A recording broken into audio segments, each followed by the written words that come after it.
ನಮಸ್ತೆ, welcome to Shivamogga kitchen. ಸಕ್ಕರೆ ಅಚ್ಚು ಮಾಡೋದು ತೋರಿಸ್ತಾ ಇದ್ದೀನಿ. ಅಚ್ಚು ಮಾಡೋಕ್ಕೆ ಅಚ್ಚಿನ ಮಣೆಗಳನ್ನೆಲ್ಲ ಮೊದಲು ನೀರಲ್ಲಿ ನೆನೆಸಿಟ್ಕೋಬೇಕು. ಹೀಗೆ ಮಾಡೋದ್ರಿಂದ ಅಚ್ಚು ಕೂಡ ನೀಟಾಗಿ ಎದ್ದು ಬರುತ್ತೆ. ಜೊತೆಗೆ ಹಳೇದೇನಾದರೂ ಮಾಡಿದ ರೆಸಿಡ್ಯೂ ಉಳ್ಕೊಂಡಿದ್ರೆ ಅಪ್ಪಿತಪ್ಪಿ ಅದು ಕೂಡ ಬಿಟ್ಟು ಹೋಗುತ್ತೆ.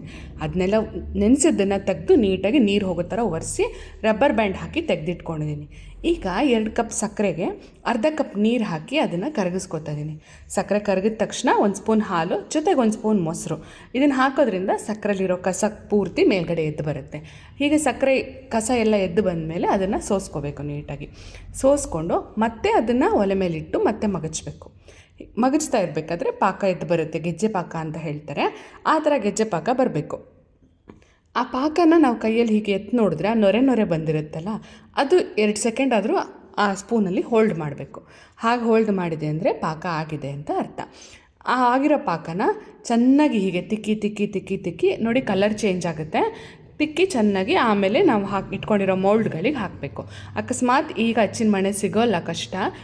ಸಿಕ್ಕಲಿಲ್ಲ ಅಂತಂದರೆ ಚಾಕ್ಲೇಟ್ ಮೋಲ್ಡ್ಗಳಿರುತ್ತಲ್ವ, ಚಾಕ್ಲೇಟ್ ಮಾಡೋದು, ಕೇಕ್ ಮಾಡೋದು ಮೋಲ್ಡ್ಗಳು, ಅದಕ್ಕೆ ಹಾಕ್ಕೊಂಡ್ರೂ ಬರುತ್ತೆ. ನೋಡಿ, ಈ ಥರ ಹಾಕಿ ಈಗ ಕಲರ್ ಅಚ್ಚು ಮಾಡೋಕ್ಕೋಸ್ಕರ ಬೀಟ್ರೂಟ್ ರಸ ಹಾಕಿದ್ದೀನಿ. ಮಗ್ಚೋಕ್ಕೆ ಮುಂಚೆ ಒಂಚೂರು ಬೀಟ್ರೂಟ್ ಎಕ್ಸ್ಟ್ರಾಕ್ಟ್ ತೆಗೆದು ಅದನ್ನು ಹಾಕಿ ಈಗ ಅದರಲ್ಲಿ ಗೆಜ್ಜೆ ಪಾಕ ಬರೆಸಿ ಅದನ್ನು ತಿಕ್ಕಿ ಮೌಲ್ಡ್ಗಳಿಗೆ ಹಾಕ್ಕೋಬೇಕು. ನೋಡಿ ಹೇಗೆ ಗಟ್ಟಿಯಾಗಿದೆ ಅಂತ. ಈಗ ವೈಟ್ ಕಲರ್ದನ್ನು ತೆಗಿತಾ ಇದ್ದೀನಿ, ನೋಡಿ ಹೇಗೆ ಬರುತ್ತೆ ಅಂತ. ಅಕಸ್ಮಾತ್ ಕೈಯಲ್ಲಿ ತೆಗಿಯೋಕ್ಕೆ ಬರಲಿಲ್ಲ ಅಂದರೆ ಚಾಕು ಸಹಾಯದಿಂದ ಒಂಚೂರು ಎಡ್ಜನ್ನು ಬಿಡಿಸ್ಕೊಳ್ಳಿ, ನೀಟಾಗಿ ಬರುತ್ತೆ. ಜೊತೆಗೆ ಯಾರ್ಯಾರು ಸಬ್ಸ್ಕ್ರೈಬ್ ಮಾಡದೆ ನೋಡ್ತಿದ್ರೆ ದಯವಿಟ್ಟು ಸಬ್ಸ್ಕ್ರೈಬ್ ಮಾಡ್ಕೊಂಡು ಸಪೋರ್ಟ್ ಮಾಡಿ. ವೀಡಿಯೋಗಳನ್ನು ನೋಡ್ತೀರಾ ಆದರೆ ಸಬ್ಸ್ಕ್ರೈಬ್ ಮಾಡ್ಕೊಂಡಿರಲ್ಲ, ಅದು ತುಂಬ ಬೇಜಾರು ಅನಿಸುತ್ತೆ ಒಂದೊಂದು ಸರಿ. ಈ ಥರ ಸಬ್ಸ್ಕ್ರೈಬ್ ಮಾಡಿಕೊಂಡ್ರೆ ನಮಗೂ ಒಂದು ಸ್ವಲ್ಪ ಸಪೋರ್ಟ್ ಮಾಡ್ದಂಗೆ ಆಗುತ್ತೆ. ಇನ್ನೂ ಒಳ್ಳೊಳ್ಳೆ ವೀಡಿಯೋಗಳನ್ನು ತರೋಕ್ಕೆ ನಮಗೂ ಮೋಟಿವೇಶನ್ ಸಿಗುತ್ತೆ. ನೋಡಿ ಹೇಗೆ ಬಂದಿದೆ ಸಕ್ಕರೆ, ಹೇಗೆ ಅಚ್ಚು ಅಂತ. ಇನ್ನು ಕಲರ್ಗಳಿಗೋಸ್ಕರ beetroot, carrot, Nescafe coffee powder ಕೂಡ ಹಾಕಿ ಮಾಡಿದ್ದೆ. Nescafe coffee powder same coffee bite chocolate ಥರ ಆಗಿತ್ತು. ಮನೇಲಿ ಎಲ್ಲರಿಗೂ ತುಂಬ ಇಷ್ಟ ಆಯಿತು. ನೀವು ಟ್ರೈ ಮಾಡಿ ನೋಡಿ, ಹೇಗೆ ಬಂತು ಅಂತ ತಿಳಿಸೋದು ಮರಿಬೇಡಿ. Thank you. ಅಚ್ಚಾಯಿತು. ಇವಾಗ ಓಟ್ಸ್ ಪೊಂಗಲ್ ನೋಡೋಣ ಹೇಗೆ ಬರುತ್ತೆ ಅಂತ. ಇದಕ್ಕೆ ಅರ್ಧ ಕಪ್ ಹೆಸರುಬೇಳೆ, 1 ಕಪ್ ಓಟ್ಸು, 1 ಕಪ್ಪು ತರಕಾರಿಗಳು, ಹಾಗೆ ಅರ್ಧ ಕಪ್ ಆಗೋಷ್ಟು ಮೊಳಕೆ ಬರಿಸಿದ ಹೆಸರು ಕಾಳು, ಒಂದು ಸ್ವಲ್ಪ ಜೀರಿಗೆ, ಕಾಳು ಮೆಣಸು, ಇನ್ನೊಂದು ಸ್ವಲ್ಪ ಕೊತ್ತಂಬರಿ ಸೊಪ್ಪು ಇಟ್ಕೊಂಡಿದ್ದೀನಿ. ಕುಕ್ಕರಲ್ಲಿ 2 ಸ್ಪೂನ್ ತುಪ್ಪ ಹಾಕಿ ಜೀರಿಗೆ ಮತ್ತು ಕಾಳು ಮೆಣಸನ್ನ ಹುರ್ಕೊಳ್ಳೋಣ.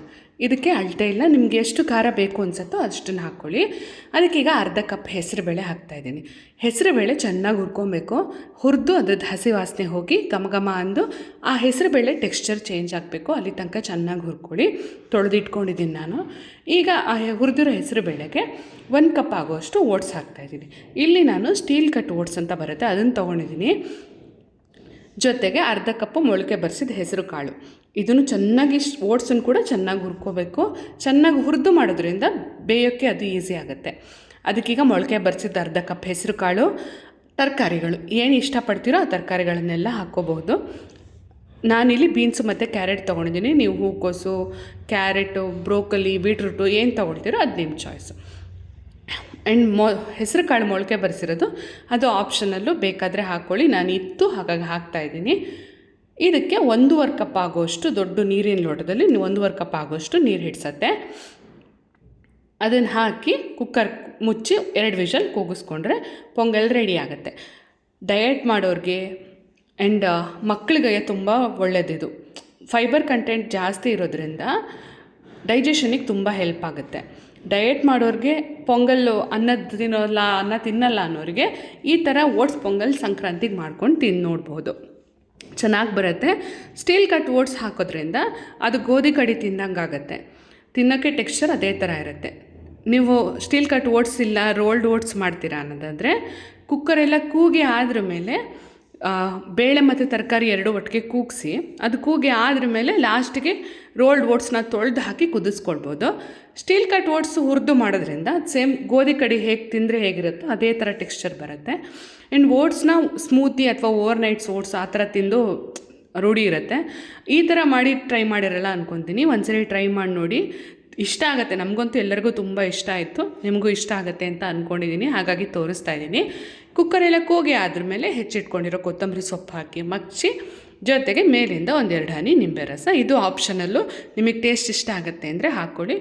ಇಲ್ಲದೇ ಇದ್ದರೆ ಸೈಡಿಗೆ ಪೊಂಗಲಿಗೆ ಹುಳಿ ಗೊಜ್ಜು ಮಾಡೋದು ತೋರಿಸಿದ್ದೀನಿ, ಅದನ್ನು ಬೇಕಾದರೆ ಮಾಡ್ಕೊಂಡು ತಿನ್ಬೋದು. ಹೇಗೆ ಬಂತು ಅಂತ ತಿಳಿಸೋದನ್ನು ಮಾತ್ರ ಮರಿಬೇಡಿ ಆಯಿತಾ.